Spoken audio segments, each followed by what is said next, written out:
Ju duhet kuptoni që në qoftë se një person ngelet në paraburgim për një vit e gjysmë, 2 vjet, edhe në qoftë se gjasat janë apo vërtetohet gjatë gjyqit që ai mund të jetë i pafajshëm, ka shumë pak mundësi që gjykata të japi pafajësi për këtë person, sepse shpesh gjykatat, në qoftë se ti ke bërë një periudhë të saktuar paraburgimi, mundohet që dënimi të paktën të justifikojë paraburgimin që ti ke bërë. Sepse patjetër nuk kuptojnë që sistemi s'ka funksionuar nga një radhë, dhe nga ana tjetër personi do marrë kompensim për burgim pa drejtë. Një sekond, i cili është qesharak e ne, po që ke masa e arrestit e merr dënimin, domethënë. Për fat të keq, edhe në mentalitetin që ne kemi, ne nuk kuptojmë një mas sigurimi, çfarëdo lloj aq më tepër arresti në burg, e përcaktojmë si dënim, pra ne e quajmë si ndëshkueshmëri. Në një kohë që ky është një nga çështjet që realisht qytetarët duhet të ndërgjegjësohen dhe duhet të edukohen me edukimin ligjor, që masa sigurimit nuk kupton që ti je fajtor.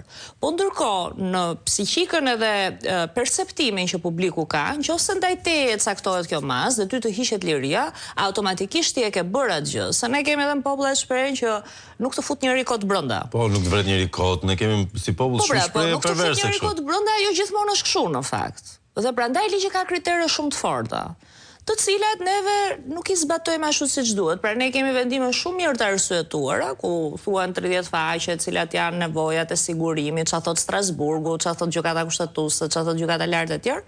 Kur vim ke pjesa pastaj e zbatimit në praktik, domethënë ne kemi problem shumë të madh. Dhe ndër vite një nga le të them dhe diskutimet që kanë qenë në raportet e Komisionit Evropian në mënyrë të vazhdueshme, ka qenë që qeverisë shqiptare, kjo është tendencë, prandaj po them nuk është tendencë e tanishme, tani thjesht ka qenë për shkak të fushatave të caktuara, momente të caktuara, ka pasur flukse më të mëdha. Po ka qenë një problematike jona e përgjithshme, ku neve qeverisë shqiptare në fondet që kërkonin, kanë kërkuar fonde për ndërtimin e burgjeve.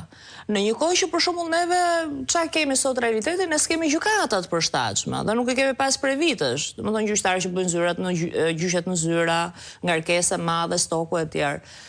Kështu që është një mentalitet dhe një qasje e cila është reflektuar patjetër edhe në vendimarrjen e gjykatave më tej. Megjithatë, kjo situatë e ngarkuar tani ka sjell edhe fenomene të padëgjuara më herët për cilësinë e jetës të atyre që futen me vetdije. Pra kriminalet e karrierës, vipat edhe të politikës, duket se kanë krijuar një realitet të tyre paralel në burgjet shqiptare, ku ja kalojnë për mrekulli. Ndërkohë, nga ana tjetër të shqiptarët e zakonshëm, dëgjojmë raste keq ushqyerje, keq mjekimi, vdekje të pashpjegueshme, vdekje të mistershme, vdekje që kanë kërkuar hetim. Kaq larg janë realitetet? Shiko, besoj problemi i vërtet që ka sistemi jon i burgjeve,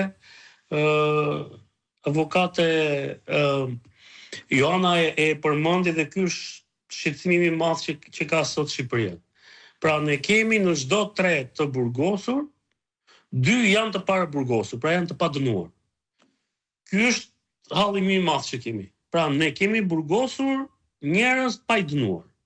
Dhe është bërë një shqetësim kaq i madh sa edhe raporti i fundit i Këshillit të Evropës nuk e shmangte dot këtë element.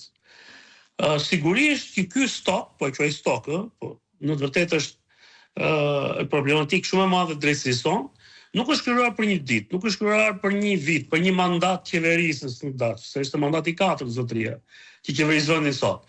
Pra, ky numër i madh është grumbulluar vit në vit dhe sot ne ndodhemi para këtij fenomeni i cili është kthyer në vërtet në një shqetësim të madh dhe gati e ka bërë të vështirë administrimin e burgjeve. Dhe këtu kemi të bëjmë me politika shtetërore. Pra, nuk kemi të bëjmë thjesht me një menaxhim që bën vetëm drejtoria e përgjithshme e burgjeve, por kemi